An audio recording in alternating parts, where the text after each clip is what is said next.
വൈകുന്നേരത്തെ ചായ കുടി, കട്ടൻ ചായ കുടി ഒരു വല്ലാത്ത ഫീൽ തന്നെയാണ്. പ്രത്യേകിച്ച് ഇതുപോലെയുള്ളൊരു വൈകുന്നേരം നമുക്ക് പുറത്തോട്ട് ഇറങ്ങിയിരുന്ന് ചായ കഴിക്കുകയാണെങ്കിൽ അത് വല്ലാത്ത ഒരു ഫീൽ തന്നെയായിരിക്കും. പറഞ്ഞറിയിക്കുവാൻ സാധിക്കില്ല. വല്ലാത്ത വൈബാണ്. പ്രകൃതിയെ കാണുക, അതിനെയൊക്കെ ആസ്വദിച്ചിരുന്ന് നമ്മൾ ഭക്ഷണം കഴിക്കുക. ഇത് എല്ലാവർക്കും ചെയ്യാവുന്നത് തന്നെയാണ്. വൈകുന്നേരം ഒരു കട്ടൻ ചായയൊക്കെ ഉണ്ടാക്കി ഒരു മുട്ട ബുൾസേ, അതുപോലെ തന്നെ മുട്ട പൊരിച്ചത്, കട്ടൻ ചായ, ദോശ, ചമ്മന്തി, സാമ്പാർ, ചട്നി, ഇതെല്ലാമായിട്ട് കുറച്ച് വാഴയിലയൊക്കെ വെട്ടിയിട്ട് എല്ലാവരും കൂടെ ഒന്ന് കൂട്ടം കൂടി ഇരുന്ന് ചുറ്റിനും ഇരുന്ന് കഴിക്കുന്നത്. ആ ഫുഡ് എല്ലാവരും എടുത്ത് അങ്ങോട്ടും ഇങ്ങോട്ടും ഷെയർ ചെയ്ത് അവരവരുടെ പ്ലേറ്റിൽ വിട്ട് ചമ്മന്തിയൊക്കെ ഒഴിച്ച് എല്ലാം ഓരോ ആളുകളുടെയും പ്ലേറ്റിലോട്ട് ആ കുട്ടി കുഞ്ഞു കൈ കൊണ്ട് ഇടുകയാണ്, കണ്ടില്ലേ?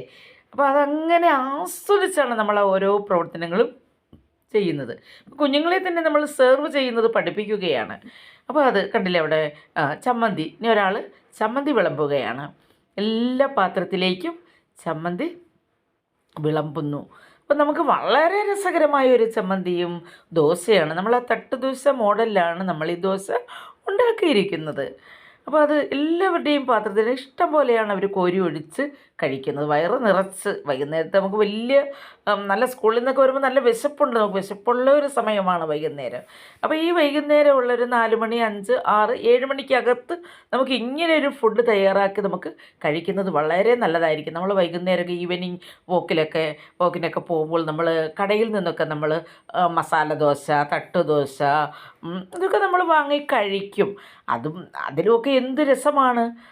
നമ്മൾ നമ്മുടെ വീട്ടിലൊരു റെസ്റ്റോറൻറ്റ് ഉണ്ടാക്കിയിട്ട് നമ്മുടെ വീട്ടുമുറ്റത്തൊരു റെസ്റ്റോറൻറ്റ് ഉണ്ടാക്കുക. ഒരു ഒഴിഞ്ഞ കോണിൽ നമ്മുടെ ഗാർഡൻ്റെ അടുത്തായിട്ട് ഒരു ടീപ്പോയും കസേരയൊക്കെ സെറ്റ് ചെയ്താൽ നമുക്കൊരു റെസ്റ്റോറൻറ്റ് സ്റ്റൈലായി കഴിഞ്ഞു.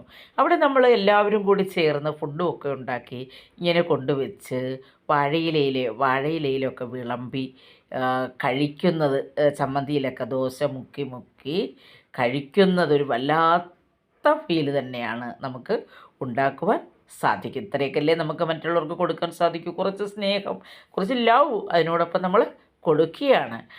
പരസ്പരം ഷെയർ ചെയ്ത് നമ്മൾ കഴിക്കുമ്പോഴുണ്ടാകുന്ന ഫീല് വളരെ എത്ര പറഞ്ഞാലും നമുക്ക് മതിയാവില്ല. കണ്ടില്ലേ?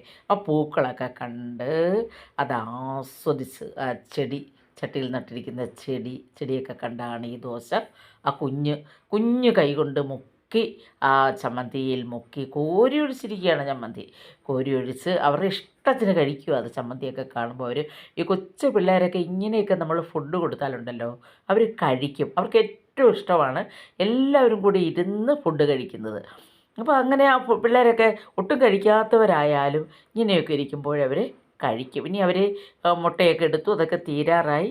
ഇനി കണ്ടില്ലേ അവർ ചമ്മന്തിയൊക്കെ ഒഴിച്ചെല്ലാവരും കൂട്ടി തീർന്ന് ഇഷ്ടം പോലെ പ്ലേറ്റൊക്കെ കാലിയാക്കി അവർ. കണ്ടില്ലേ? കൊച്ച് വീണ്ടും ചമ്മന്തി ചോദിക്കുക. ചമ്മന്തി കോരി ഒഴിച്ച് കുഞ്ഞ് കഴിക്കുക. ഇനിയും കട്ടൻ ചായ മാത്രമേ ഉള്ളൂ. ചമ്മന്തി വീണ്ടും ചൂണ്ടിക്കാണിക്കും, എനിക്ക് ചമ്മന്തി ഒഴിക്കുക അമ്മേ, മമ്മി എനിക്ക് ചമ്മന്തി ഒഴിയെന്ന് കുഞ്ഞ് പറയുക. അപ്പോൾ അത് കൊച്ചു കുഞ്ഞാന്നേരം കണ്ടില്ലേ ഒരു ദോശ, അതങ്ങനെ തിന്നുന്ന കുട്ടിയല്ല എങ്കിൽ പോലും ഇങ്ങനെ ഇരുന്നപ്പോഴാണ് ആ കുട്ടി കഴിക്കുന്നത്. ഒരു ദോശയുടെ പകുതി മുക്കാലോ കുട്ടി കഴിച്ചു. അപ്പോൾ ആ തട്ടുദോശ ചെടികളൊക്കെ ആസ്വദിച്ച് അപ്പോൾ കുഞ്ഞിനെ അവിടെ ഇരുന്ന് കഴിക്കുമ്പോൾ അത് വളരെ ഒരു രസമായിട്ട് നല്ല വൈബാണത്. നല്ലൊരു പോസിറ്റീവ് എനർജിയാണ് കുഞ്ഞിന് തരുന്ന പ്രകൃതി ഭംഗിയൊക്കെ ആസ്വദിച്ച് കഴിക്കുക എന്നുള്ളത്. അപ്പോൾ ഇങ്ങനെ എല്ലാവരും ചെയ്യുന്നത് അവരവരുടെ വീടുകളിൽ ഒരു പ്രത്യേക കോർണറൊക്കെ ഉണ്ടാക്കി പുറത്തോട്ടൊക്കെ ഒന്ന് കസേരയൊക്കെ ഇട്ട് ഇങ്ങനെ വൈകുന്നേരങ്ങളിൽ ഒന്ന് ഫുഡൊക്കെ സെർവ് ചെയ്ത് കഴിച്ചു കഴിഞ്ഞാൽ എല്ലാവരും വളരെ ഹാപ്പി ആയിരിക്കും. Thank you.